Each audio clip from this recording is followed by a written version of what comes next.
नमस्कार। तो मैं रागनी, शिक्षा की बात हर शनिवार। तो आज हमारे बीच शिक्षा विभाग के सिद्धार्थ सर आए हैं, तो मैं उनका स्वागत करना चाहती हूँ।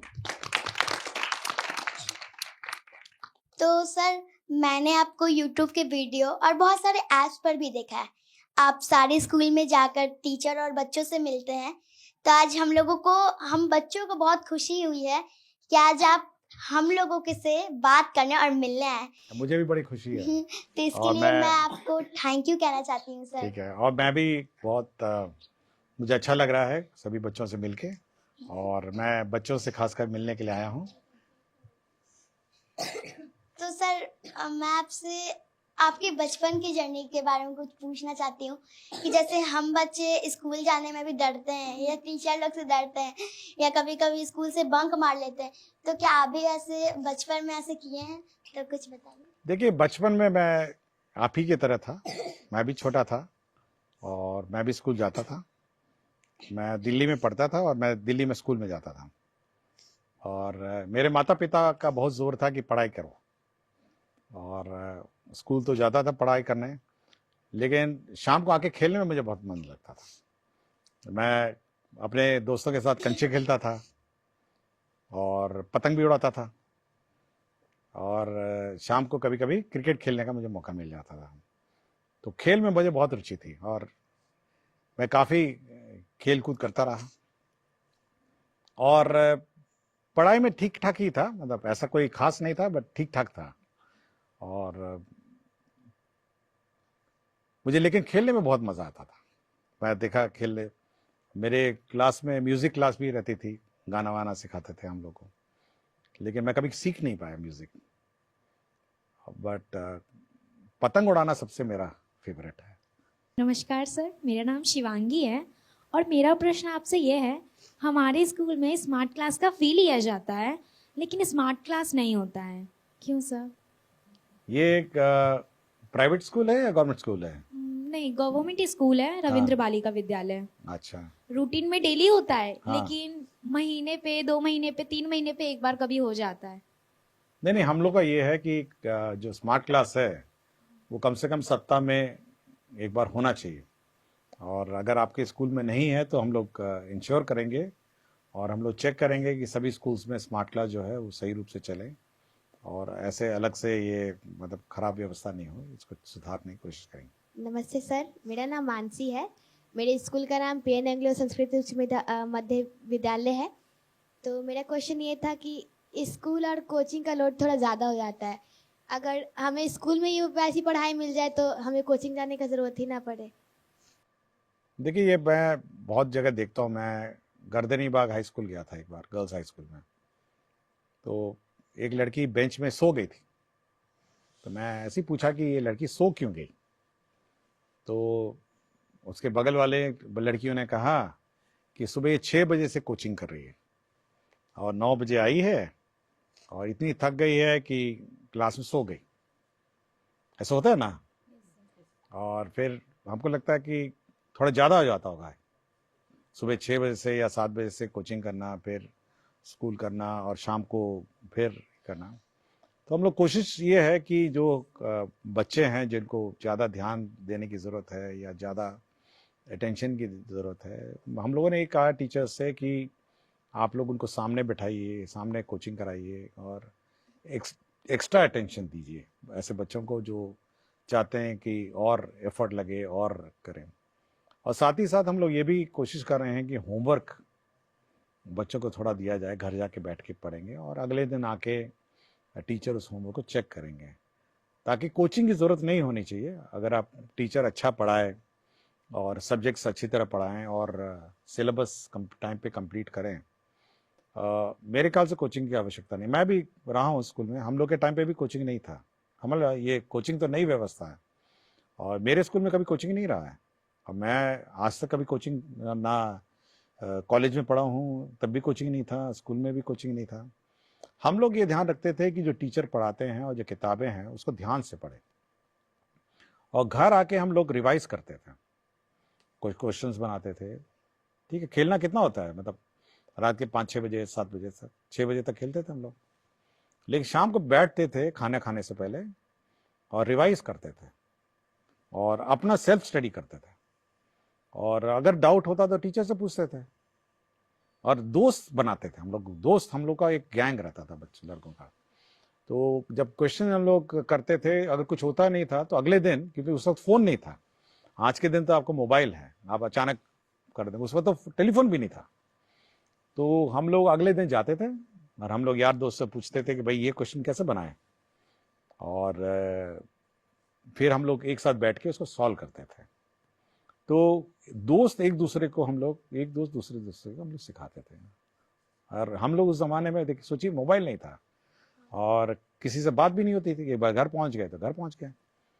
तो आप भी वो व्यवस्था रखिए ना, लड़कियां हैं लड़के हैं सब बैठ के एक साथ आप लोग मतलब प्रैक्टिस करिए, घर पे प्रैक्टिस करिए और टीचर से पूछिए कि ये कैसे बनेगा, या दूसरे दोस्तों से पूछिए, सीनियर से पूछिए। तो कोचिंग की मेरे ख्याल से व्यवस्था नहीं होगी अगर ये करेंगे। अगर नहीं, कुछ भी नहीं करना है, अगर मेहनत नहीं करना है, तो बेचारा वो हेड मास्टर जी, कोचिंग मास्टर जी आपको बैठ के क्वेश्चन पढ़ाएंगे, ये पढ़ाएंगे। बट मैं कभी कोचिंग नहीं गया, आज तक मैंने कभी कोई कोचिंग क्लास नहीं की। आजकल बहुत सारे स्कूल में ऐसा हो रहा है कि गवर्नमेंट स्कूल में गवर्नमेंट ही टीसी चलेगा, क्योंकि मेरे साथ भी ऐसा हुआ है। हम लोग मतलब सीबीएसई स्कूल से निकल कर अगर बिहार बोर्ड में आ रहे हैं तो स्कूल में मांगा जा रहा है सीबीएसई का बिहार बोर्ड का टीसी, तो फिर वैसे में एडमिशन करना बहुत मुश्किल। नहीं, ऐसा कोई इश्यू नहीं है, ऐसा कोई इश्यू नहीं, हम लोग गाइडलाइंस इशू कर देंगे। टीसी किसी भी बोर्ड का हो सकता है, ऐसा कोई इशू नहीं। ये जानकारी आपने दी है, धन्यवाद। मैं इसको, हम लोग इसको सुधार देंगे, तो टीसी का कोई इशू नहीं होगा। किसी भी बोर्ड का टीसी होगा तो आपको एडमिशन ले लिया जाएगा। मेरा नाम आकृति राज है और मैं कक्षा 7वीं की छात्रा हूँ। सर, मैं कहना ये चाहूँगी कि पहले ऐसा होता था कि हम लोगों को शनिवार के दिन हाफ टाइम से छुट्टी मिलती थी, पर अब ऐसा होने लगा है कि हम लोगों को फुल टाइम रहना पड़ता है। देखिए, शनिवार का जो दिन है ना, वो हम लोगों ने ऐसा व्यवस्था किया है कि उस दिन बैगलेस डे है। मतलब आपको कोई कोर्स पढ़ाना वढ़ाना नहीं है, आपको स्पोर्ट्स करने हैं, आपको म्यूजिक करना है, और पढ़ाई का जो और स्पोर्ट्स सीखने हैं, या कोई कला, आर्ट, क्राफ्ट, ये सब करने का दिन है। तो एक एंजॉयबल एनवायरनमेंट सैटरडे को क्रिएट करने का हम लोगों ने डायरेक्शन दिया है। और यदि अगर कोर्स कंप्लीट नहीं होता है तो उस दिन कोर्स होगा, क्लासेस होगी, जो बड़ी सीनियर क्लासेस हैं, लेकिन उस दिन वो बैगलेस डे है। मतलब आप उस दिन कोई रेगुलर क्लास नहीं होना है। और मेरे ख्याल से आपको खुशी होना चाहिए कि बच्चों के साथ, अपने यार दोस्तों के साथ, आप फ्रेंड्स के साथ आप खेलेंगे, कुछ सीखेंगे, म्यूजिक सीखेंगे। हम लोग कोशिश कर रहे हैं सब जगह म्यूजिक इक्विपमेंट पहुंचाने का और स्पोर्ट्स का। तो उस दिन आप खेलेंगे, मतलब स्पोर्ट्स है, अन्य जो आर्ट एंड क्राफ्ट है, और अन्य जो एंजॉयबल, जो आपको अच्छा लगे, वो आप करेंगे। ये मेरे ख्याल से ये सैटरडे का है, और मेरे ख्याल से आपको एंजॉय करना चाहिए सैटरडे को। मेरा नाम अनुराग कुमार है और मैं क्लास 6 का छात्र हूँ। मेरा सवाल यह था कि एग्जाम के टाइम हम बच्चों को बहुत लोड हो जाता है, पर अन्य दिन तो टीचर लोग ध्यान ही नहीं देते, हम बच्चों पर ना पढ़ाते हैं। देखिए, हम लोग इसलिए कह रहे हैं कि रेगुलरली आपको पढ़ना चाहिए, और अगर आप रेगुलरली नहीं पढ़ेंगे और टीचर रेगुलरली नहीं पढ़ाएंगे तो ऑब्वियसली एग्जाम के दिन लोड हो जाता है, जो हाफ ईयरली होता है। और हम लोग चाह रहे हैं कि कम से कम मंडे टेस्ट, हर मंडे टेस्ट हो, और रेगुलरली आप पढ़िए। देखिए, मैं पहले भी कहा ना कि घर आके मैं पढ़ता था अपना किताबें, और अगर आप घर आके अपनी किताबें रिवाइज नहीं करेंगे, समय पे रिवाइज नहीं करेंगे, तो एग्जाम के दिन आपको बहुत लोड हो जाएगा, मतलब बहुत ही ज्यादा लोड हो जाएगा। इसलिए रोज आपको रिवाइज करना चाहिए। और मैं सभी टीचर से ये कहता हूँ, और सभी टीचर्स को फिर हम लोग कहेंगे कि रेगुलरली उसको बांटेंगे कि पहला वीक में, पहला मंथ में क्या होना है, दूसरे मंथ में क्या होना है, तीसरे मंथ में क्या होना है, चौथे मंथ में क्या होना है, ताकि मंथ वाइज वो कोर्स रहे, और ताकि सब कोर्स अचानक लास्ट मिनट में कंप्लीट ना हो, या फिर सैटरडे को कंप्लीट ना हो। तो चाहेंगे कि सब बराबर रहे। और लेकिन बच्चों से मेरा इतना ही है कि कम से कम शाम को आने के बाद खेलिएगा ज़रूर। मतलब स्कूल से लौटने के बाद दोस्तों के साथ मोहल्ले में खेलिए, और जब रात हो जाती है तो कम से कम खाने से पहले 1 घंटा बैठ के आप रिवाइज करिए, और थोड़ा मोबाइल से दूर रहिए। हमारे स्कूल में भी कंप्यूटर है, लेकिन हम लोग बस कंप्यूटर एग्जाम देने ही जाते हैं। कभी आज तक लैब हम लोग को भी नहीं कराया गया स्कूल में। ओह, कौन सा स्कूल है? PN Anglo school. एंग्लो, ये प्राइवेट स्कूल है? नहीं, गवर्नमेंट। गवर्नमेंट स्कूल है। कहाँ पे है ये? यहाँ नया टोला। अच्छा, ठीक है।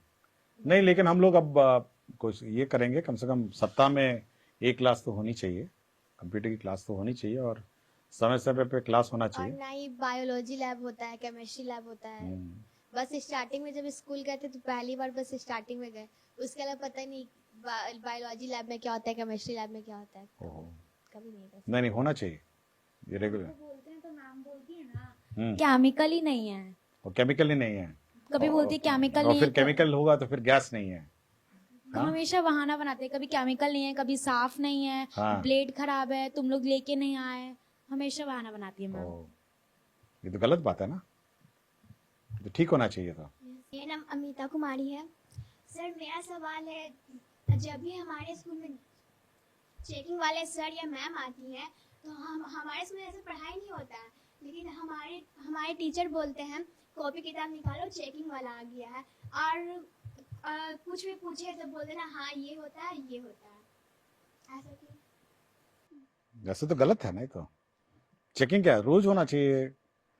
देखिए, सबको अपने टीचर सबको अपने मोटिवेटेड होना चाहिए, अपने रिस्पॉन्सिबिलिटीज होनी चाहिए, और बच्चों को पढ़ाने का रिस्पॉन्सिबिलिटी टीचर का है, और चेकिंग हो नहीं हो उनको फर्क नहीं पड़ना चाहिए, बिल्कुल गलत है, और सभी टीचर्स को पढ़ाना चाहिए चाहे वो चेकिंग हो या नहीं हो।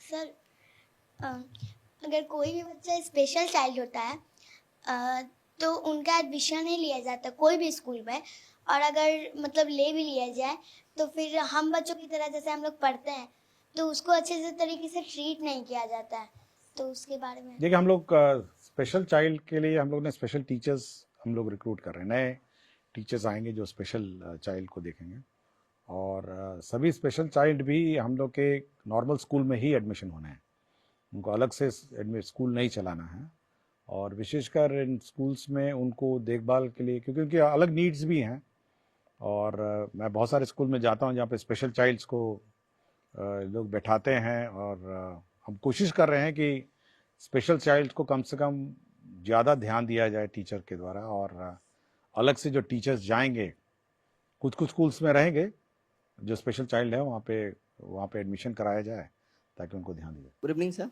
मैं दीपराज हूँ, क्लास 12th का कॉमर्स का स्टूडेंट हूँ। हमारे स्कूल का नाम है टिके घोष एकेडमी। मेरा एक प्रॉब्लम है कि जैसे कि मेरा स्ट्रीम कॉमर्स है, ठीक है, तो हमारा जो कॉमर्स में जो मेन सब्जेक्ट होता है और जो और हिंदी इंग्लिश सब्जेक्ट होता है, वो सब कुछ छोड़ के और भी बहुत सारे वोकेशनल सब्जेक्ट होते हैं, ठीक है, बट है ना, मतलब कि जो हमारे मेन सब्जेक्ट का टीचर तो ना कैसे भी करके ना मतलब कि हो जाता है, पढ़ लेते हैं, बट जो वोकेशनल सब्जेक्ट जैसे कि है ना बहुत सारा कंप्यूटर साइंस होता है, क्योंकि मतलब कि एक्स्ट्रा सब्जेक्ट होता है ना बहुत सारा, जैसे कि ना हमारा सब्जेक्ट हो इंफॉर्मेशन टेक्नोलॉजी IT से कहते हैं, और कंप्यूटर साइंस, और भी बहुत सारा होम साइंस, ब्यूटिशियन, और भी बहुत सारा इलेक्ट्रीशियन, और भी बहुत सारा वोकेशनल सब्जेक्ट है, बट वो सब सब्जेक्ट के टीचर नहीं है ना आ पाते हैं, ऐसा क्यों होता है? देखिए, सभी स्कूल्स में सभी सब्जेक्ट्स नहीं होते, क्योंकि टीचर्स का कमी भी है, और कोशिश करें उसको पूरा करने के लिए, लेकिन जहाँ जहाँ कुछ ना कुछ स्कूल में तो होंगे ही सब्जेक्ट, तो और ऐसा कभी नहीं होता है कि सारे स्कूल, CBSE का या स्टेट बोर्ड के सब्जेक्ट्स बहुत ज़्यादा है, और हर सब्जेक्ट्स का टीचर सभी स्कूल में होना ये थोड़ा कठिन भी है, तो इसलिए आप ये देखिए कि कौन से स्कूल में ये सब्जेक्ट्स हैं ताकि वहाँ एडमिशन लेके पढ़ सकें।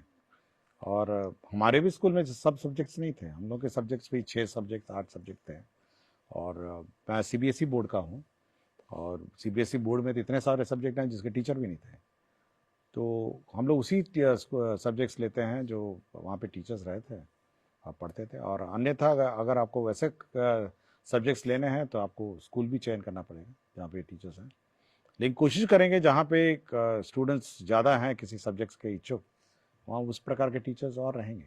सर जैसे हम लोग की स्कूल में मैम पढ़ाती है, तो जैसे मैम पढ़ा रही है तो उस समय उनका स्टेप कुछ अलग होता है, और जैसे ही बीच में आती है प्रिंसिपल मैम तो उनका स्टेप कुछ चेंज हो जाता है। उस समय क्या करती है, वो बच्चे को कहती है कि आप ही पढ़ाइए, आप ही सब कुछ कीजिए, आपका रीडिंग स्किल बढ़ेगा, और खुद मोबाइल देखती है। तो फिर जैसे ही मैम आती है मोबाइल छुपा लेती है और फिर हम लोग को पढ़ाई रखती है ना पर्सनैलिटी में। तो ये सब जो हम लोग को दिक्कत होता है सर, हम लोग पढ़ भी नहीं पाते अच्छे सर। स्टूडेंट सर क्या ही पढ़ाएगा सर। और नहीं, हम लोगों ने ये कहा है कि टीचर्स जब स्कूल में रहते हैं तो मोबाइल पे कम ध्यान दें, और जब क्लास चल रही है तब मोबाइल नहीं देखें। ये हम लोगों ने कहा है। तो ये बिल्कुल गलत है कि जब प्रिंसिपल आएगी तो मोबाइल छुपा लेंगी, और जब प्रिंसिपल चली जाएगी फिर मोबाइल पे। तो गलत है ये तो थैंक यू सर, हम लोगों का इतना क्वेश्चन था। और सर हम लोग अपनी तरफ से कुछ आपसे पूछना चाहते हैं। सर आप अपना लाइफ जर्नी बताइए कि आप छोटे से इतने बड़े तक में, मतलब यहाँ तक जो आप बने हैं शिक्षा विभाग के मुख्य सचिव, तो ये कैसे बने? तो थोड़ा सा मेहनत की, और क्या, आपकी तरह ही रहे। मैं भी छोटा बच्चा था और पढ़ाई करते करते हो गया। पढ़ाई नहीं छोड़ी मैंने, मैं खेलता रहा, खेला भी, और पढ़ाई कभी मैंने नहीं छोड़ी, और पढ़ाई करता रहा। और आज भी पढ़ता हूँ मैं, आज भी मैं घर में रात को पढ़ता हूँ, किताबें अभी भी पढ़ता हूँ, और पढ़ाई कभी नहीं छोड़ी मैंने। इसलिए मैं सभी बच्चों से कहता हूँ कि पढ़ना नहीं छोड़िए, चाहे कुछ हो जाए, परीक्षा पास हो जाए, नौकरी लग जाए, और कंटिन्यूअसली पढ़ाई करना है। मैं आज भी पढ़ता हूँ। तो अगर आप पढ़ेंगे, अच्छा इंसान बनेंगे, तो आईएएस तो अपने आप बन जाएंगे। आईएएस क्यों बनेंगे? आप साइंटिस्ट बनिए, और स्पोर्ट्समैन बनिए, सिंगर बनिए, और एस्ट्रोनॉट बनिए, और क्या क्या बहुत सारा कुछ बनिए। आईएएस क्यों? कुछ भी बनिए, आप अच्छा काम करिए। और आईएएस बहुत सारे ऐसा काम है। अच्छे पेंटर बनिए, और आजकल म्यूजिशियन बनिए, गाना गाने वाले बनिए। Thank you sir.